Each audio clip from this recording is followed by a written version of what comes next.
Pemirsa, Anda masih bersama kami dalam Kominfo Newsroom. Pemirsa, transformasi dalam sebuah bisnis ini penting dilakukan demi keberlanjutan dan juga keberlangsungan bisnis itu sendiri, tak terkecuali bagi para pelaku UMKM. Digitalisasi bagi para pelaku UMKM sama dengan memperluas jaringan dan juga wadah pemasaran yang lebih efisien.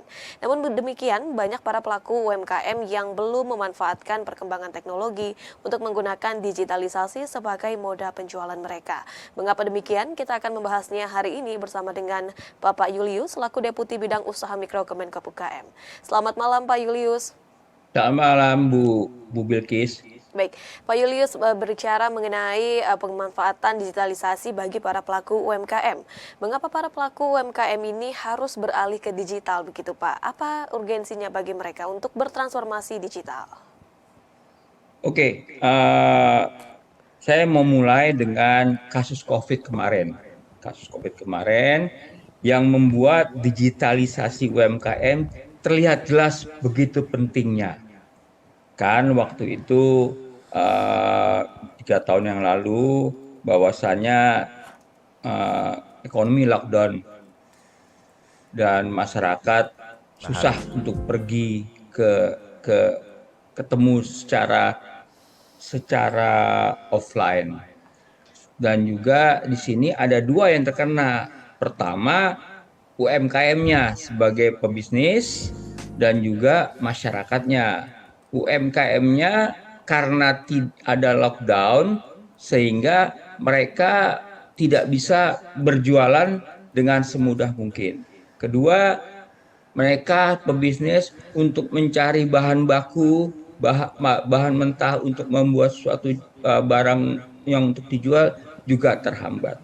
Nah, bagi masyarakat dengan terhentinya UMKM berbisnis itu juga merugikan mereka. Mereka juga tidak punya kemampuan untuk membeli barangnya.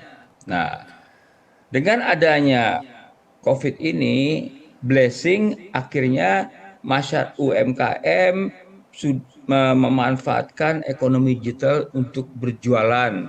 Mereka bisa menjualan secara online. Begitupun masyarakat bisa mengakses secara online. Sehingga hal yang tadi bermasalah ketika lockdown itu bisa agak sedikit terpenuhi, agak sedikit membaik. Nah, dengan lockdown itu. Dan terbukti pada saat lockdown penjualan UMKM itu menurun drastis. Pas sekarang ini sudah mulai recovery, UMKM mulai menaik kembali. Nah, itu yang salah satu contoh. Nah, sekarang bagaimana manfaat yang didapatkan oleh UMKM dengan ada digital ini? Dengan ada digital ini, UMKM dapat memperluas pasar. Jadi tidak hanya mereka berjualan di lapak, juga mereka bisa jual secara online, baik ke domestik maupun internasional. Jadi ini salah satu manfaatnya. Kedua, bisnis mereka bisa menjadi lebih efisien karena waktu dan biaya dan administrasinya agak terpotong itu. Jadi lebih murah karena mereka nggak perlu mengirim barang misalnya dari Jakarta ke Bogor atau ke Tangerang. Nah, nggak usah. Sekarang cukup kita kirim melalui Gojek atau GoFood nah itu sudah mengurangi juga biaya dari UMKM sendiri, juga biaya masyarakat yang akan mendapatkan produk-produknya. Kita menggunakan teknologi digital yang disiapkan oleh misalnya seperti di marketplace seperti dompet digital, di OVO atau kepada Tokopedia dan Lazada. Nah, ini dengan adanya ini jadi lebih permudah. Terus juga UMKM itu bisa mendiversifikasi layanan pembayarannya lebih beragam bagi mereka dan juga customernya. Juga misalnya UMKM juga nggak harus melakukan jual satu produk, juga bisa menjual berbagai produk dan masyarakatnya juga bisa bertambah banyak dan alat pembayaran juga akses layanannya akan semakin dipermudah. Nah ini terus eh, juga transformasi ini juga membantu meminimalkan risiko human error pada saat pembayaran. Jadi kalau tidak kalau digital tercatat tuh human errornya hilang. Ya itu yang dengan situ. Tapi kalau secara offline itu sering ada human error terintegrasi sehingga transparan dan mudah dideteksi. Dengan ini lebih banyak memasuki era digital ini, maka status sekolah mikro akan mendapat nilai tambah yang lebih tinggi. Karena seperti saya katakan tadi, sekarang dengan adanya online itu masa bisa berjualan secara di lapak-lapak tertentu, tapi sekarang kita bisa menjual ke bahkan ke seluruh dunia yang kita bisa dilakukan. Dan apalagi pada saat krisis yang kita nggak lockdown, nah itu lebih dirasakan lagi manfaat dari digital itu, Pak. Itu Baik, kira-kira. baik. Berangkat dari krisis melihat saat pandemi COVID-19 bagaimana para pelaku UMKM ini begitu sulit begitu ya Pak menjual produknya, kemudian memasarkan produknya, namun melalui transformasi digitalisasi yang tentunya memiliki banyak manfaat seperti menjadi lebih efisien dan juga hemat dalam waktu dan biaya dan juga untuk meminimalisir berbagai kesalahan ini bisa dilakukan pelaku UMKM melalui transformasi digitalisasi. Namun kiranya apa yang menjadi penyebab dari para pelaku UMKM ini sulit ataupun ragu begitu Pak untuk memanfaatkan digitalisasi sebagai wadah pengembangan produk. Dan jika dan bagaimana berdasarkan data Kemenkop UKM mengenai grafik mungkin dari pelaku UMKM apakah ini meningkat setiap tahunnya atau justru mengalami penurunan begitu Pak? Oke, kalau kita lihat ekosistem digital, pelaku UMKM katakanlah 64 juta, ya. Yang sudah mengakses DIN dan Go Digital itu sekitar 22 juta. Dan kita targetkan tahun 2024 itu mencapai 30 juta. Nah, ini yang kita saat ini kita masih 22 juta. 2 tahun yang lalu kita sudah mencapai 20, sekarang udah 22. Nah, ini sebuah istilahnya tingkat kemajuan yang besar, yang tinggi, yang harus kita teruskan sampai target kita 2024 pada 30 juta UMKM. Nah, namun di sini masih banyak kendala yang kita hadapi terkait dengan digital ini. Yang pertama adalah keraguannya dari UMKM sendiri dalam mengadopsi teknologi digital. Ini tentunya kita udah paham kenapa mereka ragu. Karena pertama kemampuan teknis SDM UMKM itu sangat rendah. Sehingga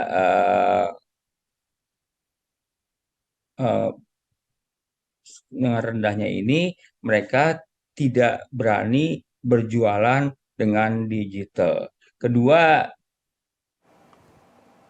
cenderungan menggunakan layanan keuangan digital juga masih berkurang meskipun mereka sudah punya smartphone. Dan biasanya smartphone itu masih digunakan untuk chatting aja.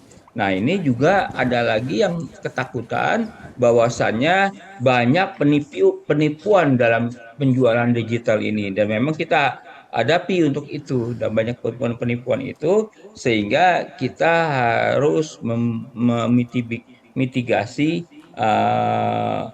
hambatan-hambatan tersebut. Pertama hambatan teknologi, ketidakpercayaan, dan ada lag dalam belajar untuk itu.